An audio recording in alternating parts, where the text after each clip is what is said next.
ओम शांति पाल भाई। ओम शांति ईश्वर भाई। पाल भाई आज की मुरली हम रिवीजन कर रहे हैं और आज की मुरली में खास बाबा ने ब्रह्मा बाबा को याद किया है।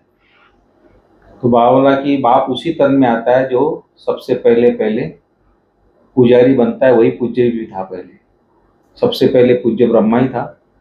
उसके बाद सबसे द्वापर में जो भक्ति शुरू की, ब्रह्मा बाबा की आत्मा ने राजा विक्रमादित्य बन के जन्म लिया था, तो पहला पहला पूज्य भी वही बना है। तो ऐसे तन का बाप आधार लेता है। तो बाबा होता है ये तुम सबको बताना है, ये राज है, तो दूसरों को भी सुनाना है, बाबा बोलता है। फिर बाबा हमको वर्षे के रूप में देता है सुख शांति प्रेम आनंद। ये बाबा बाबा की जो प्रॉपर्टी है, हम बच्चों को विल करता है बाबा, हमको वर्षे के रूप में देता है, जो 21 जन्म चलती पाल रहे हैं। बाप उसमें कोई आपको दुख शांति का नाम निशान नहीं, 21 जन्म था। तो ऐसा 21 जन्म वर्षा चलता है। इसलिए बाबा ने बोला कि बाबा को फॉलो करना है और औरों को ही बताना है, सेवा भी करनी है। तो इस तरह बाबा ने बहुत सारी बातें आज बताई है। तो आप थोड़ा क्लियर करेंगे बाबा की क्या बताया आज मुरली। ओम शांति ईश्वर भाई। ओम शांति। आज हम लोग 12 जून 2024 की मुरली रिवीजन कर रहे हैं। आज बाबा ने खास रथ के लिए ही बोला कि कौन सा रथ में आते हैं बाबा जी। तो बाबा ने आज कहा है, मीठे बच्चे, बाप उस रथ में आते हैं जिसने पहले पहले भक्ति शुरू की है, जो नंबर 1 पूज्य था, फिर पुजारी बना है। यह राज सबको स्पष्ट करके सुनाओ। तो पहला बाप का रथ कौन बनता है? इस सृष्टि की जो पहली आत्मा है जी, जो नंबर 1 पूज्य था, अर्थात फर्स्ट प्रिंस श्री कृष्ण था। वो जन्म लेते लेते फिर वही आत्मा जो है सतयुग और त्रेता के बाद द्वापर युग में जब पहला जन्म होता है, उसका द्वापर का पहला जन्म, तब भक्ति शुरू होती है जी। तब उन्होंने महाकालेश्वर, सोमनाथ ये सब मंदिरों को बनाया। उस समय अव्याभिचारी भक्ति थी, एक शिव की ही पूजा होती थी जी। हर जगह, चाहे महाकाल हो चाहे सोमनाथ हो, हर जगह शिव की ही पूजा होती है। इसलिए हर गांव हर शहर में भी शिव के मंदिर सब जगह अव्याभिचारी भक्ति थी उस समय। उसके बाद जैसे जैसे समय बीतता गया, तब व्याभिचारी भक्ति हो गई। फिर देवताओं को पूजने लगे, पेड़ पौधों को पूजने लगे, प्रकृति के 5 तत्वों को पूजने लगे। मतलब जिससे जो देता है उस सबको देवता समझने लगे और उनकी पूजा करने लगे। तो इस तरह से आज बाबा ने कहा है, तो ब्रह्मा बाबा जो है अभी वर्तमान में शिव की प्रवेशता होती है, तब ब्रह्मा नाम पड़ता है दादा बाबा का जी। तो उस रथ में बाबा आते हैं। यही आत्मा ने सबसे पहले द्वापर से भक्ति शुरू की, अव्याभिचारी भक्ति। फिर यही आत्मा अभी ब्रह्मा के रूप में है, पुरुषार्थ करके नंबर 1 पूज्य बन रहा है जी। फिर वही पुजारी भी बनता है नंबर 1 जी। ये राज सबको कैसे चक्र घूमता है, ये अनवरत चक्र चलता ही रहता है।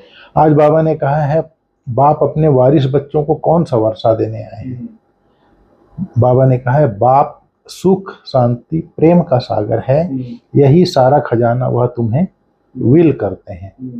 ऐसा विल कर देते हैं जो 21 जन्म तक तुम खाते रहो, खुट नहीं सकता जी। तुम्हें कौड़ी से हीरे जैसा बना देते हैं। तुम बाप का सारा खजाना योग बल से लेते हो, योग के बिना खजाना नहीं मिल सकता।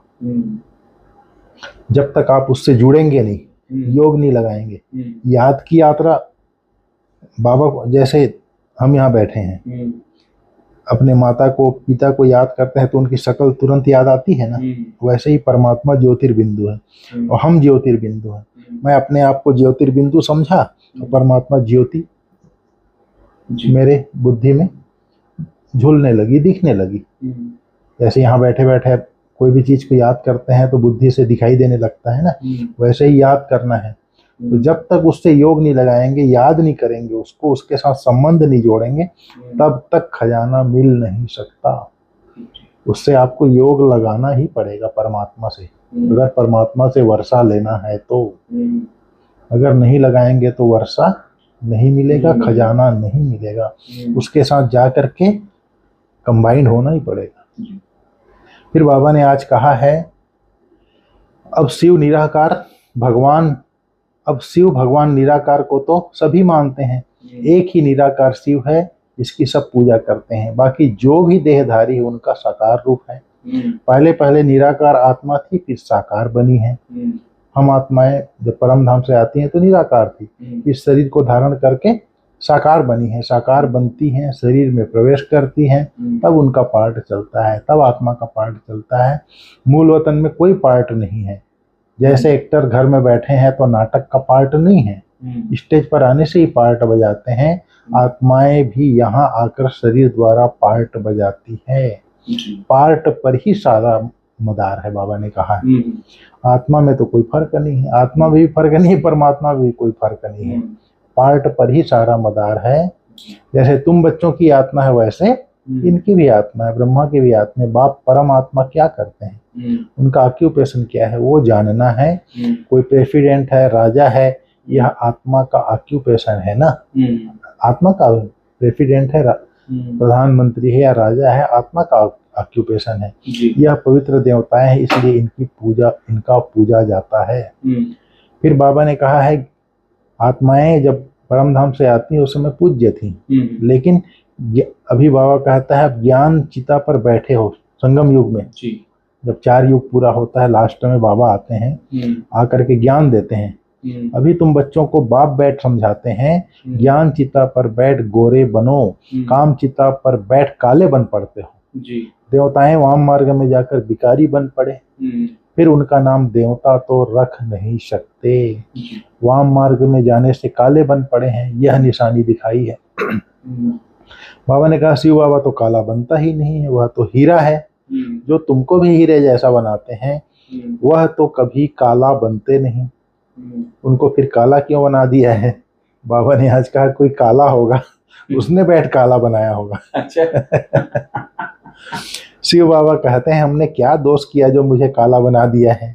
मैं तो आता ही हूँ सबको गोरा बनाने, मैं तो सदैव गोरा हूँ। मनुष्यों की ऐसी बुद्धि बन पड़ी है जो कुछ भी समझते नहीं हैं। शिव बाबा तो है ही सबको हीरा बनाने वाला। बाबा कहते हैं, मैं तो एवर गोरा मुसाफिर हूँ, मैंने क्या किया जो मुझे काला बनाया है? अब तुमको भी गोरा बनना है उच्च पद पाने के लिए। उच्च पद कैसे पाना है वह तो बाप ने समझाया है। क्या समझाया है? Follow father. बाबा ने जो किया वो करना है। बाबा अभी कहते हैं, तुम्हारा खान पान बीच का साधारण होना चाहिए, न बहुत ऊंचा न बहुत कम, बाबा ने कहा है। फिर बाबा ने कहा है, कट उतारने वाला एक ही सदगुरु है, वह सदा एवर प्योर है। यह तुम समझते हो, यह सब बुद्धि में बिठाने लिए भी टाइम चाहिए। जब पढ़ते जाते हैं तब समझ आते जाती है, तब ये सब बातें बुद्धि में बैठती है, बाबा कहता है। बाबा ने कहा, तुम बच्चों को बाप सब विल कर देते हैं, बाप ज्ञान का सागर, शांति का सागर है, सारा विल कर देते हैं बच्चों को। बाबा ने कहा है, उच्च पद पाने के लिए पूरा फॉलो फादर करना है, सब कुछ बाप के हवाले कर ट्रस्टी हो संभालना है। फॉलो फादर करना है। जैसे ब्रह्मा बाबा अपना सब कुछ दे दिया, इतने सारे बच्चों को, उनको यज्ञ चलाने के लिए तो पैसा चाहिए था ना, सब ट्रस्टी कर दिया, लेकिन ट्रस्टी बन के संभाला ना। सब कुछ विल कर दिया, लेकिन ट्रस्टी बन के संभाल के तो निमित्त बना ना बाबा। वैसी बाबा कहता है, आप भी मन बुद्धि से समर्पण कर दो और ट्रस्टी बन के संभालो। बाबा ये नहीं कहता कि पूरा ही दे दो, बुद्धि से समर्पण कर दो और ट्रस्टी बन करके उस प्रॉपर्टी को संभालो। ये नहीं कि फिर देने के बाद मेरा मेरा करते रहो, नहीं, बाबा करवा रहा है, बाबा मुझे निमित्त बनाया है, बस संकल्प चेंज करना है और अपने से जो बन पड़ता है यज्ञ सेवा करते रहो। बाबा ने कहा, सब कुछ बाप हवाले का, ट्रस्टी हो संभालना है, पूरा वारी जाना है, खान पान रहन सहन बीच का साधारण रखना है, ना बहुत ऊंचा ना बहुत कम।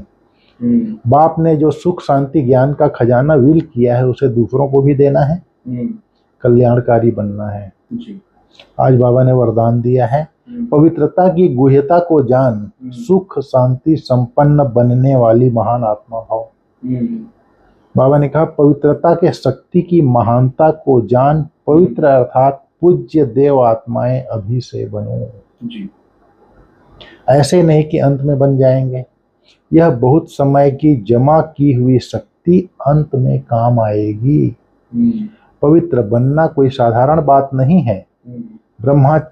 ब्रह्मचारी रहते हैं, पवित्र बन गए, लेकिन पवित्रता जननी है, चाहे संकल्प से, चाहे वृत्ति से, वायुमंडल से, वाणी से, संपर्क से, सुख शांति की जननी बनना, इसको कहते हैं महान आत्मा। कितनी बात अंडरलाइन कराई बाबा ने। ब्रह्मचारी रहते हैं, ठीक है, लेकिन पवित्रता जननी है। अगर मेरे संकल्प से, वृत्ति से, वायुमंडल से, वाणी से, संपर्क से सुख शांति अगर नहीं दे रहा हूं, तो बाबा ने कहा पवित्रता में नहीं आएगा वो। एक पवित्र आत्मा से संकल्प, बोल, कर्म, वृत्ति से, वायुमंडल से, संपर्क, संबंध से उसको सुख शांति की अनुभूति होगी सामने वाले को। इसको कहते हैं महान आत्मा जी। बाबा ने आज स्लोगन में बोला है, ऊंची स्थिति में स्थित हो सर्व आत्माओं को रहम की दृष्टि दो, वाइब्रेशन फैलाओ। अच्छा। ऊंची स्थिति में, ऊंची स्थिति, ऊंचे ते ऊंचा परम धाम घर है, वहां बाप के साथ कंबाइंड हो गए। जैसे सूर्य है, बाबा जैसे बोलते हैं ना, आप बच्चे मास्टर ज्ञान सूर्य हो, जैसे सूर्य है। स्थूल सूर्य इन नैनों से दिखाई देता है क्योंकि स्थूल चीजों का बना हुआ है।